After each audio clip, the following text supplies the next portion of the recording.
नमस्कार, मैं हूं श्वेता झा और आप देख रहे हैं आज तक। लेह से रक्षा मंत्री राजनाथ सिंह ने चीन को सख्त संदेश दिया है।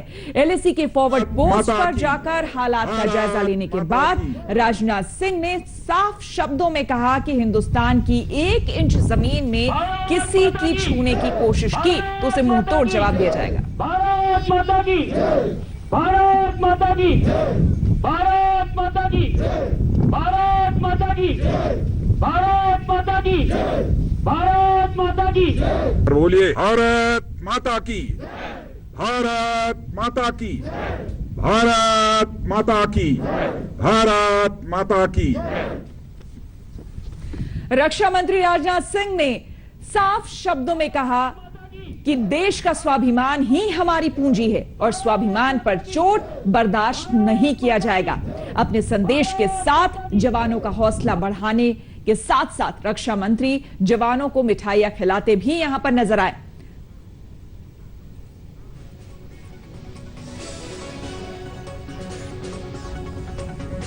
इस समय सीमा के विवाद को सुलझाने के लिए बातचीत का दौर चल रहा है। जो कुछ अब तक की प्रगति हुई है बातचीत की, मामला हल होना चाहिए।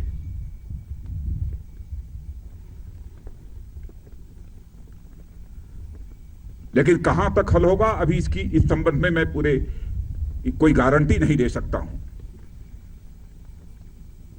लेकिन मैं इतना यकीन दिलाना चाहता हूं कि भारत की 1 इंच जमीन को भी दुनिया की कोई ताकत छू नहीं सकती है, उस पर कब्जा नहीं कर सकती है।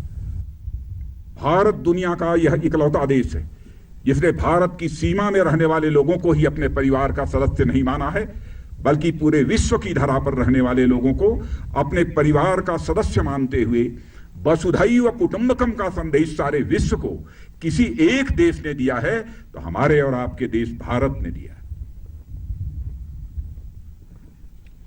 हम अशांति नहीं चाहते, हम शांति चाहते हैं।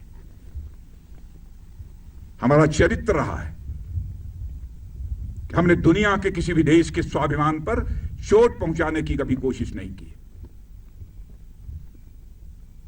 लेकिन यह भी मैं कह देना चाहता हूं 2 टूक शब्दों में, यदि कोई दुनिया की ताकत हमारे स्वाभिमान पर चोट पहुंचाने की कोशिश करेगी तो उसे किसी भी सूरत में हम बर्दाश्त नहीं करेंगे, उसका हम मुंहतोड़ जवाब देने के लिए भी तैयार रहेंगे।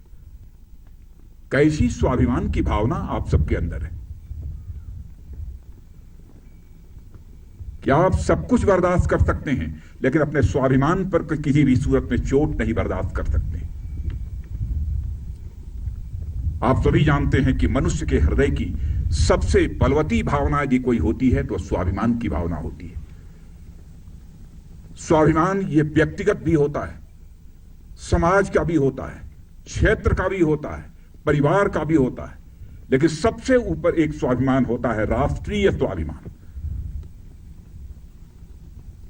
यदि व्यक्तिगत रूप से हमें कोई अपशब्दों का प्रयोग करता है तो हमारा व्यक्तिगत स्वाभिमान जागृत हो उठता है और उससे हम 2-2 हाथ करने के लिए तैयार हो जाते हैं।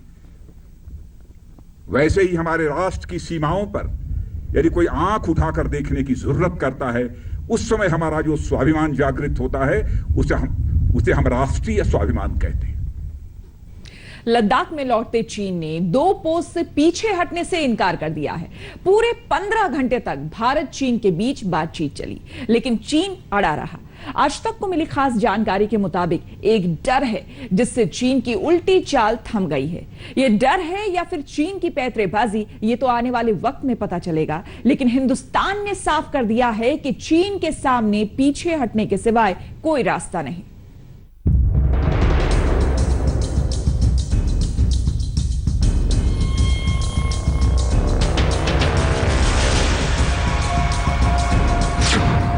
चीन की निकल गई है हेकड़ी।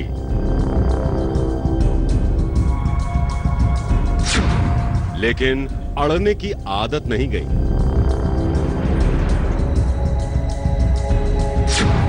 लद्दाख में लौटते चीन की चाल क्यों थम गई? हॉट स्प्रिंग और पेंगोंग से हटने से डरा चीन। चीन को किस बात का डर सता रहा है?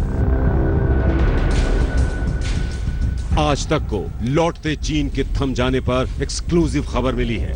इससे यह पता चलता है कि 14 जून को पीछे हटने के मुद्दे पर चीन और भारत की बातचीत आखिर 15 घंटे तक क्यों खिंच गई? क्यों चीन ने गलवान और गोगरा को पूरी तरह खाली कर दिया, लेकिन हॉट स्प्रिंग और पेंगोंग से पीछे नहीं हट रहा चीन? सबसे पहले 14 जून को लद्दाख के चुशूल में भारत और चीन के बीच 15 घंटे तक चली बातचीत पर भारतीय सेना का बयान देखिए। सुबह 11:30 बजे शुरू हुई बातचीत रात के 2 बजे के बाद खत्म हुई। भारतीय सेना के मुताबिक सीनियर कमांडरों ने सेना को पीछे हटाने के पहले दौर की प्रगति की समीक्षा की और पूरी तरह से सेना को पीछे हटाने के कदमों पर बातचीत की। दोनों पक्ष पूरी तरह सेना को पीछे हटाने को लेकर प्रतिबद्ध हैं। ये प्रक्रिया जटिल है और इसमें लगातार जांच पड़ताल की जरूरत पड़ती है। इस बातचीत को कूटनीतिक और सैन्य स्तर पर नियमित बैठकों से आगे बढ़ाया जा रहा है। कर्नल अमन आनंद, प्रवक्ता, भारतीय सेना। भारतीय सेना ने 2 टूक कह दिया है कि चीन को पूरी तरह से पीछे जाना होगा, वहां तक पीछे हटना होगा जहां उसकी सेना 5 मई से पहले थी। लेकिन चीन ने 2 इलाकों पर पेच फंसा रखा है, हॉट स्प्रिंग और पेंगोंग त्सो। पेंगोंग और हॉट स्प्रिंग में चीन के सैनिकों की संख्या कम हो गई है, लेकिन वो पूरी तरह से पीछे नहीं हटे हैं। पेंगोंग इलाके में झील की तरफ आती ऊंची पहाड़ियों की वजह से यह इलाका हथेली की तरह लगता है। इस वजह से हर पहाड़ी के उभार को फिंगर कहा जाता है। ताजा विवाद से पहले पेंगोंग इलाके में भारतीय सेना की पेट्रोलिंग पार्टी फिंगर 4 से आगे फिंगर 8 तक जाती थी। वहीं चीन के सैनिक फिंगर 4 तक जाते थे। लेकिन इस बार मई में चीन ने फिंगर 4 पर कैंप बना लिया और कई तरह के निर्माण भी कर लिए, जबकि ये भारत चीन के समझौते के खिलाफ है।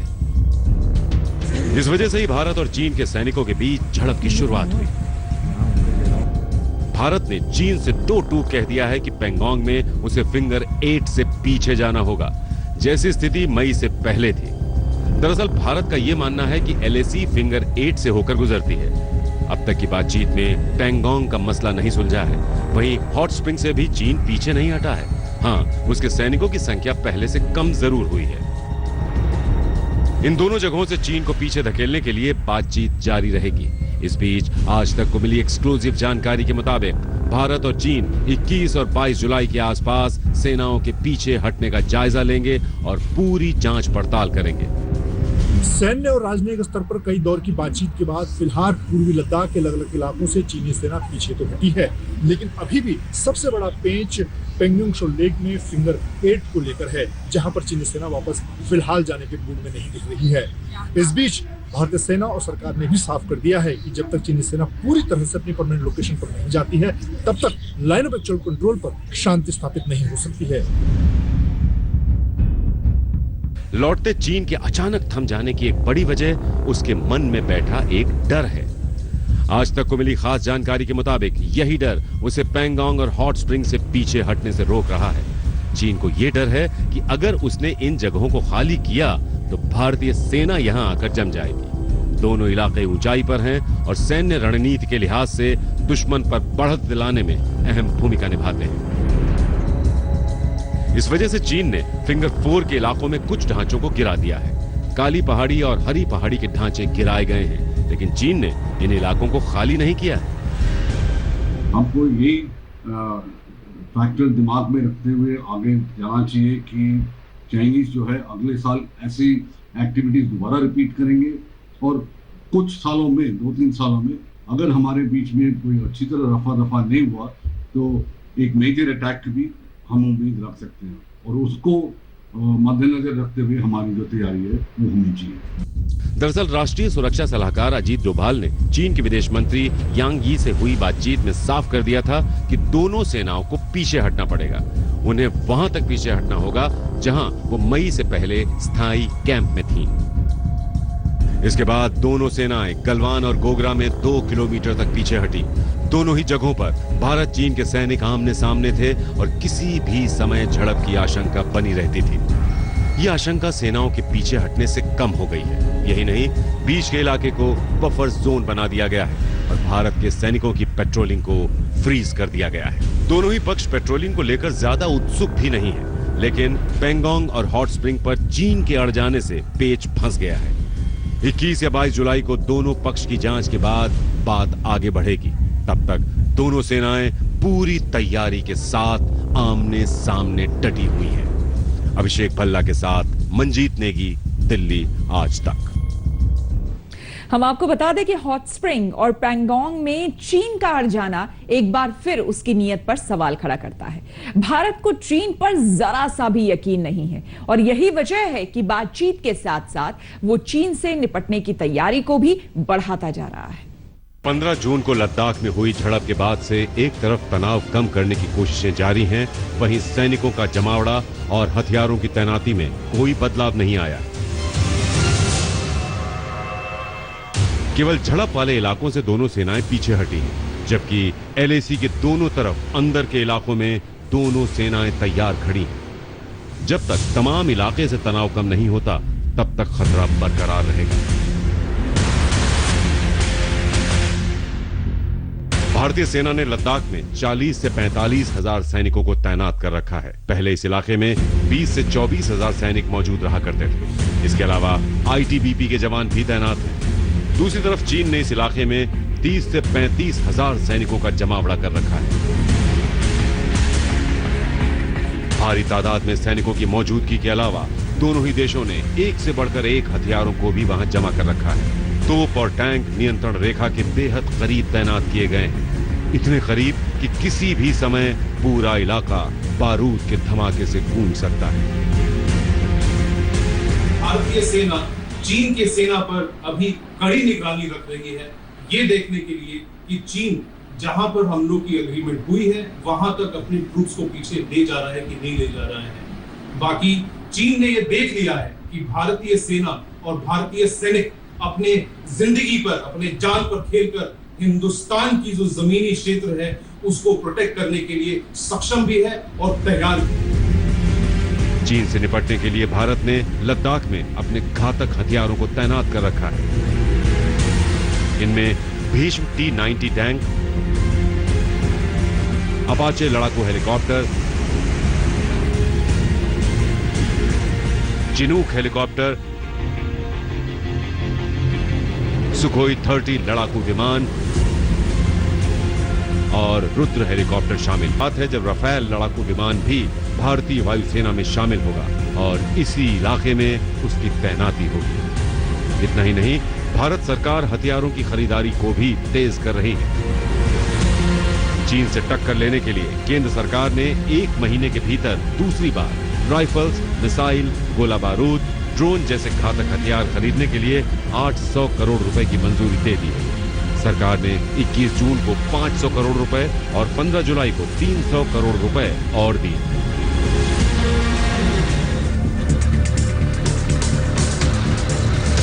इन पैसों से कई हथियारों के ऑर्डर दिए जा चुके हैं। रक्षा मंत्रालय ने 2 जुलाई को 38,900 करोड़ रुपए के हथियार और गोला बारूद खरीदने की मंजूरी दी। इन पैसों से भारतीय वायुसेना 33 नए लड़ाकू विमान खरीदने जा रही है। भारतीय सेना 72,000 अमेरिकी असॉल्ट राइफलों का ऑर्डर भी अमेरिका को देने जा रही है। करीब 500 मीटर तक अचूक मार करने वाली इस राइफल से भारतीय सेना फिलहाल आतंकियों और पाकिस्तानी सेना से निपट रही है। दूसरी ओर राइफलों की कमी को दूर करने के लिए हाल ही में रक्षा मंत्रालय ने इजराइल से भी 16,000 लाइट मशीन गन का ऑर्डर दिया था। इस सबके बीच भारतीय सेना अमेरिका से मिसाइल से लैंड कॉम्बैट ड्रोन खरीदने जा रही है। ये चीन के विंग लू 2 कॉम्बैट ड्रोन का जवाब है, जिसे उसने तिब्बत में तैनात कर रखा है। हेलफायर मिसाइल से लैस प्रीडेटर जैसा ड्रोन भारत के लिए गेम चेंजर साबित हो सकता है। इसके साथ ही रूस से S-400 anti missile defence system भी जल्द ही भारत के पास आने वाला है। ये न केवल दुश्मन की मिसाइल, विमान या ड्रोन को सीमा में घुसने से पहले ही बर्बाद कर सकता है, बल्कि मिसाइल भी लॉन्च कर सकता है। इसके अलावा भारत इजराइल से हेरोन ड्रोन और स्पाइक एंटी टैंक गाइडेड मिसाइलें भी खरीदने जा रहा है। सारी तैयारी के बीच भारत का मकसद यही है कि चीन अपने सैनिकों को भीतर के इलाके से भी कम करे। अगले दौर की बातचीत में इसी पर जोर रहेगा।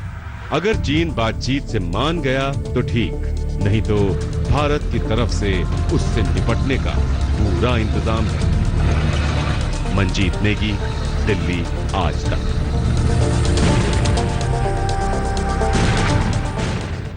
और चीन की धमकियों से तंग आकर ताइवान ने भी अब उग्र रूप दिखाया है। ताइवान ने जबरदस्त युद्धाभ्यास किया है और दिखा दिया कि अगर चीन ने कार्रवाई की तो इसका अंजाम क्या होगा।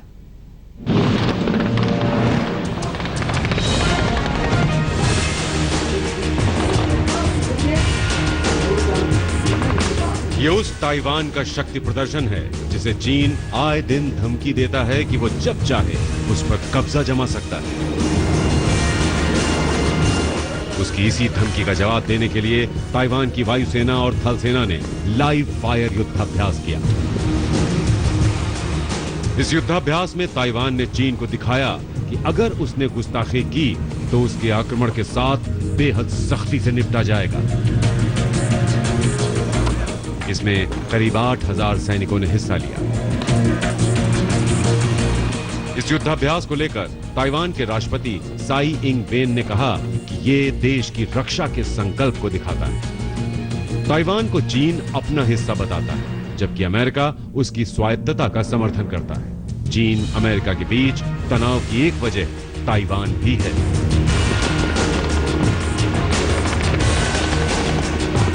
आज तक ब्यूरो। इसी के साथ हम रुकेंगे यहां पर एक छोटे से ब्रेक के लिए। ब्रेक के बाद देखिए बधिरों के लिए विशेष समाचार नवजोत के साथ। नमस्कार, मैं हूं अंजना ओम कश्यप। हमें उम्मीद है ये वीडियो आपको पसंद आया होगा। लेटेस्ट खबरों के लिए यूं ही देखते रहिए आज तक, और इस वीडियो के पसंद आने पर लाइक, शेयर एंड सब्सक्राइब करना ना भूलें।